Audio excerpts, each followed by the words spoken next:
예, 오늘 보실 말씀은 시편 1편 말씀을 보도록 하겠습니다. 구약 성경 805페이지 시편 1편입니다.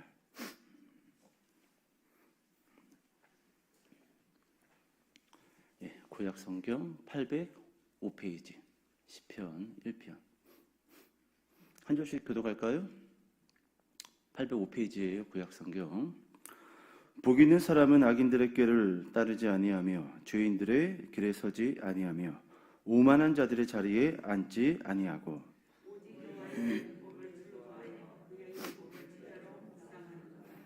그는 시냇가에 심은 나무가 철을 따라 열매를 맺으며 그 잎사귀가 마르지 아니함 같으니 그가 하는 모든 일이 다 형통하리로다.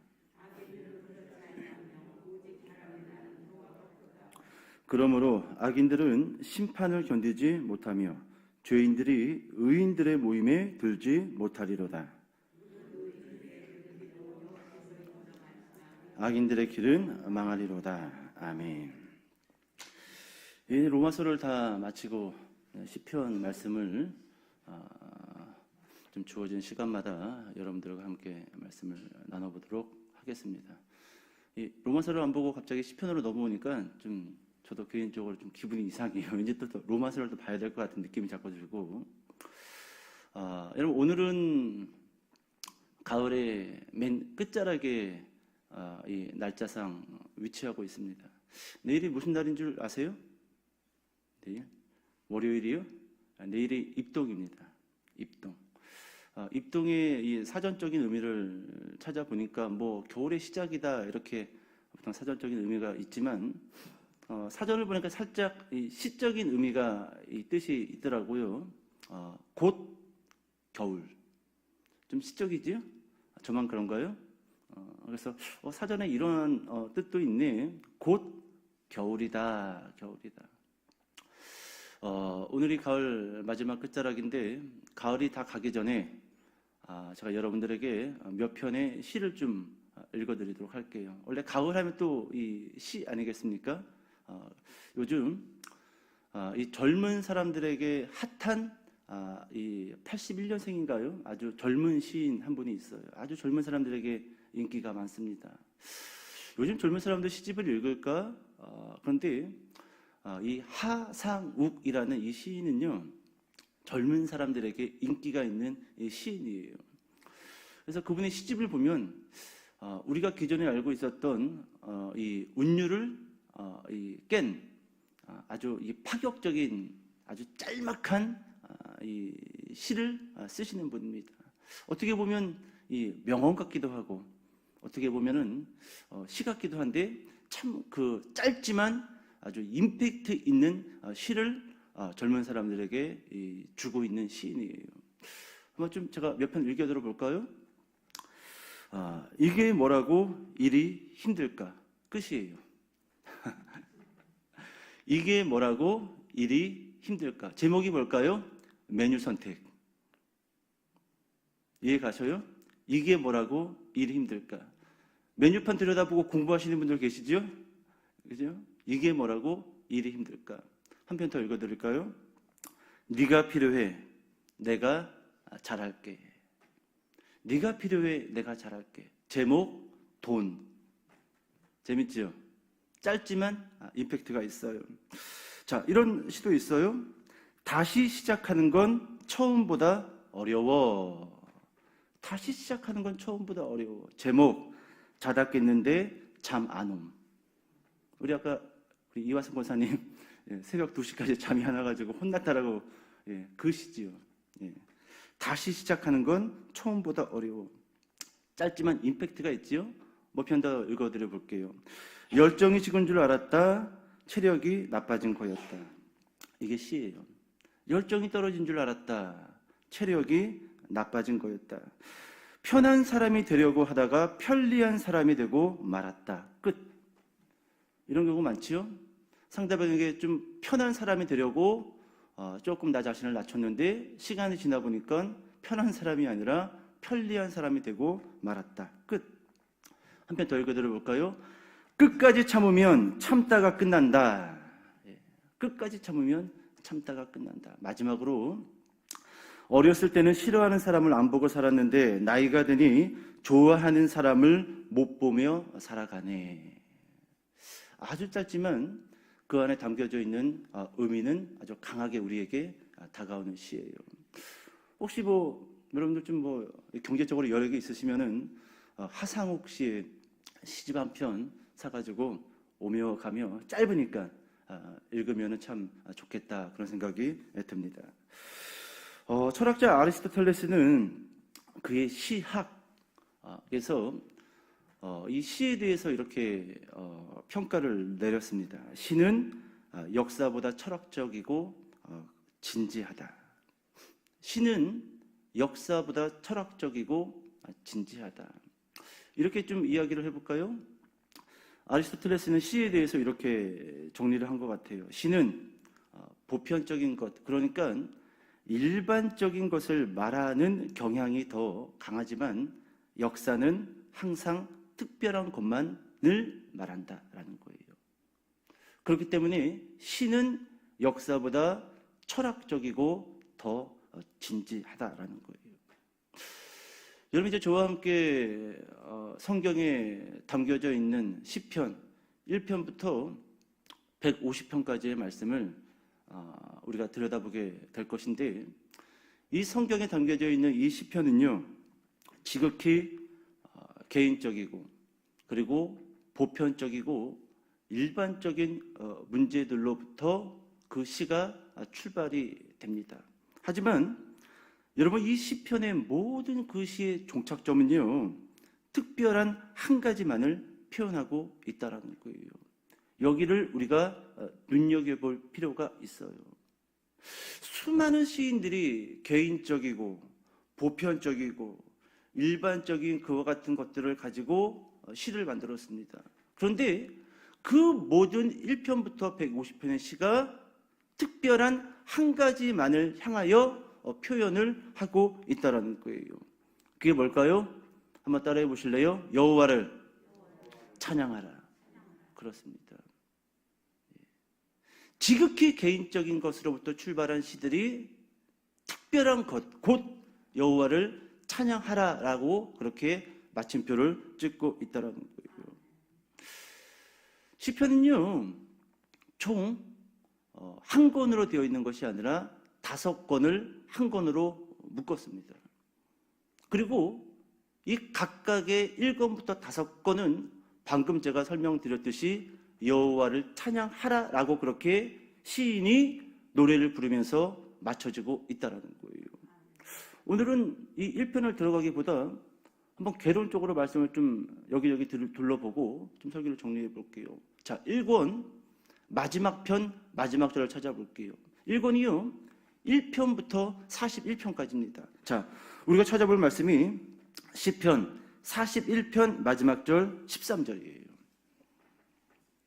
시편 41편 13절 읽어볼까요? 41편 13절. 자, 시작. 이스라엘의 하나님 여호와를 영원부터 영원까지 송축할지로다. 아멘 아멘. 아멘 2번 나왔지요? 네, 저는 제 성경이 인쇄가 잘못됐는데 왜 아멘이 2번 찍혔지? 네, 아멘 아멘 이렇게. 모든 시가 개인적인 것들로부터 출발은 되지만 그 종착점은 뭐라고요? 여호와를 찬양하라. 자, 2권 마지막도 봐봅시다. 2권은 42편부터 72편까지입니다. 자, 시편 72편 18절 19절 넘어가 볼게요.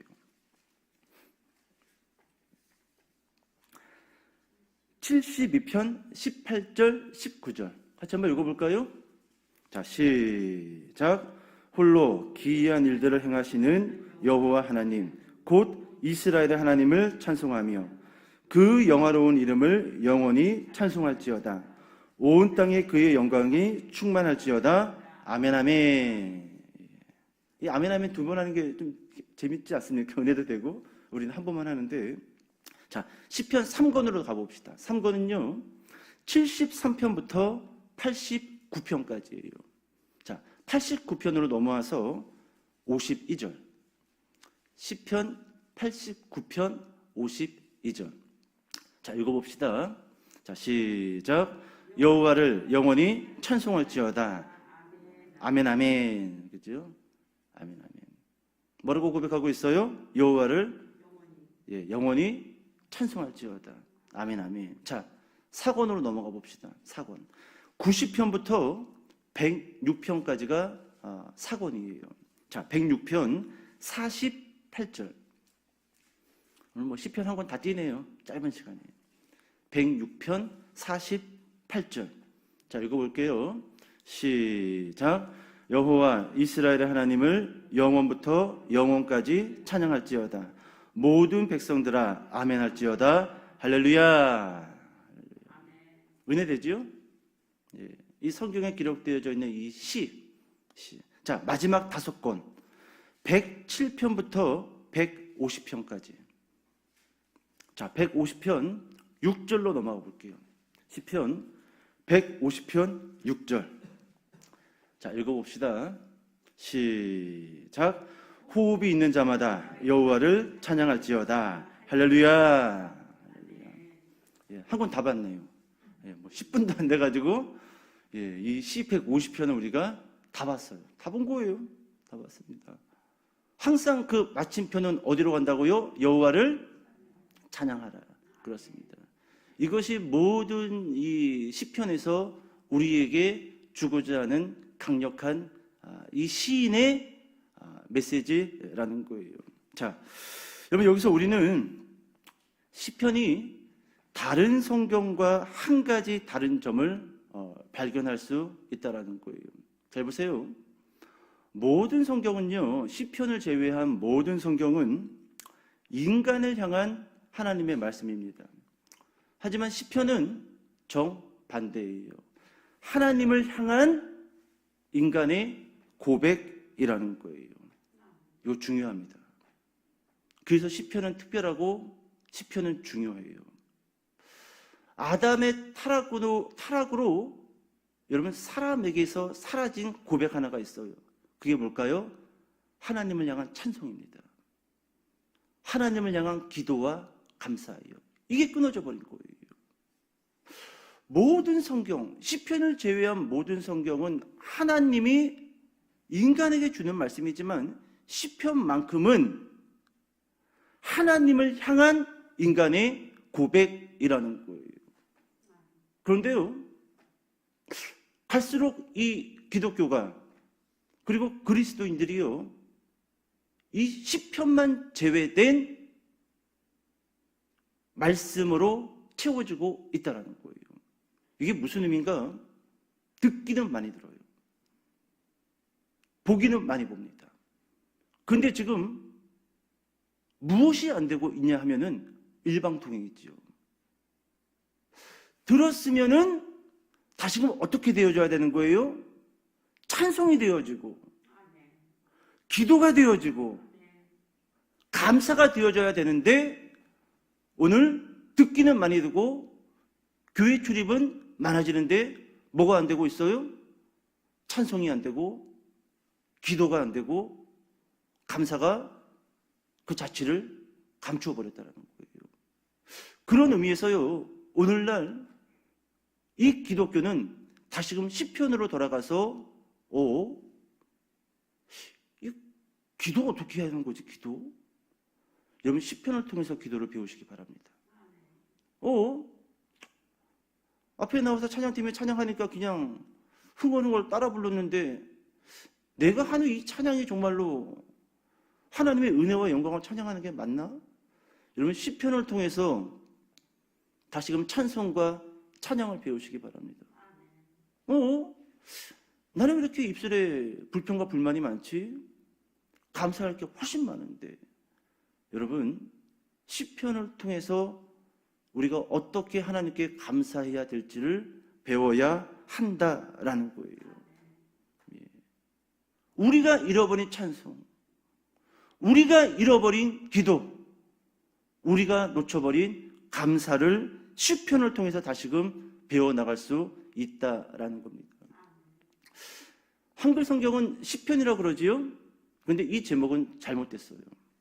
이거 고쳐야 됩니다. 시편이라는 의미는요, 한글 성경에서는 시 모음집이라는 의미를 가지고 있습니다. 근데 시편은요, 시 모음집이 아니에요. 여호와를 어떻게 하라? 찬양하라. 이 찬양이 시편의 제목이에요. 그래서 영어 성경을 보면은요, 우리가 알고 있는 이 시편의 제목이 부삼 그럽니다. 푸 발음을 아주 여리게 해야 돼요. 부삼, 삼. 찬송입니다. 찬송이에요. 그 뜻은. 헬라어 성경도 보면은, 헬라어 단어를 보면은 푸살모스입니다. 푸살모스. 이 뜻이 뭐냐? 찬송이에요. 우리나라만 한글 성경만 시 모음집이라는 의미의 시편이라는 이 제목을 사용하고 있어요. 히브리 성경도 보면은요, 몇 가지 이 단어가 있는데 미즈모르 그리고 테힐립 이렇게 사용합니다. 제목을. 뜻이 뭘까요? 찬송이에요. 찬송. 그러니까 여러분, 우리가 시편을 통해서 어떻게 하나님을 찬송하고 그리고 기도하고 감사할 건지를 수많은 그 시인들의 감정과 표현법을 통해서 배워나갈 수 있다라는 것이죠. 다시 한번 정리합니다. 시편은 하나님을 향한 성도의 찬양이자 기도이고 감사의 고백임을 믿으시기를 축복합니다. 그래서요, 예나 지금이나 시편을 통해서 무수히 많은 시인들과 그리고 노래를 부르는 사람들이 그 시편의 가사를 가지고 찬송을 만들고 그 찬송을 불렀다라는 거예요. 우리가 익히 알고 있는 많이 부르는 그 찬송들도요, 시편에서 가지고 온 가사가 상당히 많습니다. 제가 좀 못하는 노래지만 한번 불러볼게요. 나의 힘이 되신 여호와여. 시편 18편. 욕한 거 아니에요. 이게 시편 18편 그대로 가사를 가지고 와서 노래를 부른 겁니다. 내 입술의 말과 나의 마음의 묵상이. 시편 19편. 여호와는 나의 목자시니. 시편 23편. 나의 영혼이 잠잠히. 시편 62편. 우리 어르신들이 좋아하는 찬송 있죠? 하나님은 너를 지키시는 자. 시편 121편. 오늘 학생부에서 부를 찬송인데, 나보다 나를 잘 아시는 주님. 이런 찬송이 있어요. 시편 139편. 엄청 많습니다. 엄청 많아요. 자, 그렇다면 좀 넘어가서, 아까 전에 시편은 몇 권으로 되어져 있다고 말씀드렸죠? 한 권 아닙니다. 5권. 따라해 봅시다. 5권. 예. 시편은 5권으로 이 목적을 따라서 분류되었는데, 왜 5권으로 분류를 해놨냐라는 거예요. 여기에 대해서요, 그 이유를 정확히 알 수는 없지만, 유대인들에게는요, 신앙 훈련서가 2권 정도가 있습니다. 첫 번째로는 우리가 잘 알고 있는 탈무드. 많이 들어봤지요? 그리고 그 다음은 미드라시라는 책이 있어요. 미드라시. 그 탈무드와 미드라시를 통해서 유대인 가정에서 유대인 자녀들에게 하나님에 대한 신앙 교육을 시켰는데, 여러분, 기원 전에 쓰여진 그 미드라시에 보면은요, 시편 5권으로 분류되어진 그 이유에 대해서 적혀진 기록이 있습니다. 그 기록을 제가 짧게 한번 읽어드려 볼게요. 모세가 이스라엘의 율법책 5권을 준 것처럼 다윗도 이스라엘의 시편 5권을 주었다. 짧게 정리하면 그 이유가 명확하지는 않습니다. 하지만 기원 전 유대인들이 시편이 왜 5권으로 분류되었냐라고 그 이유에 대해서 적어놓은 그 이유가, 모세가 율법책 5권을 이스라엘 백성들에게 주었던 것처럼 다윗도 그 의미를 살려가지고 시편을 5권으로 분류해서 모아서 이스라엘 백성들에게 선물로 주었다라는 겁니다. 그럼 볼까요? 5권이 어떤 목적을 가지고 분류했다라는 거예요. 시집을 만들어서 시편에 있었던 것이 아니라 각 1편부터 150편의 시는 뿔뿔이 흩어져 있었던 시인데 그것을 어떤 목적을 가지고 5권으로 분류했다라는 거예요. 지금부터 잘 들어보세요. 시편 1권은요, 다윗 왕의 통치 이야기가 주를 이룹니다. 다윗 왕의 통치 이야기. 그리고 시편 2권은 다윗 왕의 아들 솔로몬의 통치로 이동을 해요. 그리고 시편 3권은요, 분열 왕국과 이스라엘의 멸망을 노래합니다. 그리고 네 번째 시편 4권은 바벨론 포로기. 몇 년 동안 포로로 잡혀 있었지요? 70년. 그러니까 이 4권에는 탄식과 눈물의 이 시가 많이 기록이 되어져 있어요. 그리고 마지막으로 시편 5편은 예루살렘으로 귀환, 그리고 새 이스라엘의 건설이 기록이 되어져 있다는 거예요. 놀랍지요? 우리는 다 그냥 같은 시인 줄 알고 1편부터 150편 그냥 대충 모아진 대로 톡톡 털어가지고 1편부터 150편 순서를 정한 줄 알았는데 그렇게 정리한 게 아니라는 거예요. 그러니까 여러분, 이 시편은 이스라엘의 역사이자 존재이며 정체성이고 삶의 중심의 노래였다라는 것을 우리가 확인할 수 있다는 겁니다.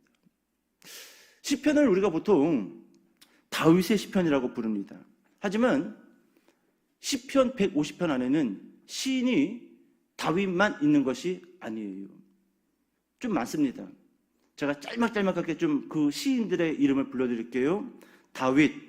왜 다윗의 시편이라고 부르는가?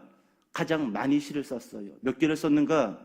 학자들마다 서너 개 차이는 있지만 대략 73개의 시편을 다윗이 썼습니다. 자, 그리고 그의 아들 솔로몬이 2개, 고라자손이 등장을 해요. 고라자손이 10개, 아삽이란 사람이 10개, 에단이란 사람이 1개, 헤만이란 사람이 1개, 모세가 등장합니다. 모세가 1개, 그리고 나머지 표제 없음, 제목이 없어요. 저자가 불분명한 시가 50개, 도합 150개 시입니다. 그러니까 여러 사람들의 그 시를 어떤 편집자가 그 시들을 모아다가 지금의 시편을 만들었다는 것을 우리가 확인할 수 있다는 거예요. 자, 이제 설교를 정리하겠습니다. 신학자 가운데 존 골든게이라는 사람이 있어요. 이분이 이런 말을 했습니다. 시편은 달리 말할 수 없는 것들을 말할 수 있게 한다. 비통함을 표현할 말을 제공해주고 우리가 느끼는 기쁨을 표현할 수 있도록 한다. 억울하고 비통할 때 있죠? 그때 우리는 하나님께 나아가서 어떻게 표현할지 잘 몰라요. 삶의 무게가 무겁습니다. 근데 우리는 그것을 어떻게 하나님께 표현해야 될지 잘 몰라요. 그런데 시편을 통해서 우리는 그 표현을 배울 수 있다는 거예요. 우리는 시편을 통해서 우리가 느끼는 애통과 탄식과 삶의 무게와 기쁨을 표현하는 방법들을 배울 수 있다. 그렇게 존 골든게이라는 신학자는 우리에게 말해주고 있다는 것이지요. 자, 우리는 시편을 통해서 신앙의 감정과 표현들을 배우게 될 것입니다. 씁쓸해요. 여러분, 오늘날 우리는 신앙의 감정이 갈수록 메말라가고 있어요. 그리고 무엇만 남을까요? 거친 형식만 교회 안에 쌓여져 가고 있어요. 그래서 교회를 갔다 왔는데도 마음이 따뜻하지가 않아요. 갈수록 차가워지고 냉랭해지고 그 표정은 꼭 못 볼 것을 본 것처럼 굳어져 있는 것이 오늘날 우리들의 자화상이 아니겠는가. 시편을 통해서 신앙의 감정과 신앙의 표현들을 배우게 될 것입니다. 그리고 그 감정과 표현들을 가지고 찬양과 기도와 감사가 샘솟는, 좀 이렇게 표현해 볼게요, 시인들로 세워지기를 부탁드리겠습니다. 여러분, 시인들은 감정이 있잖아요. 남들이 못 보는 것들을 보고 그것을 시로 적고 시로 표현하는 멋이 있잖아요. 그리스도인들의 그와 같은 사람들이 되어야 되지 않을까요? 남들이 못 보는 하나님을 보고, 남들이 못 느끼는 그 은혜를 보고 그것을 감정으로, 그것을 표정으로 보여줄 수 있는 신앙의, 믿음의 시인들. 우리가 시편을 통해서 그와 같은 시인들이 되어져야 된다는 것이지요. 신령과 진정으로 하나님을 예배하는 저와 여러분 되시기를 주님의 이름으로 축복합니다.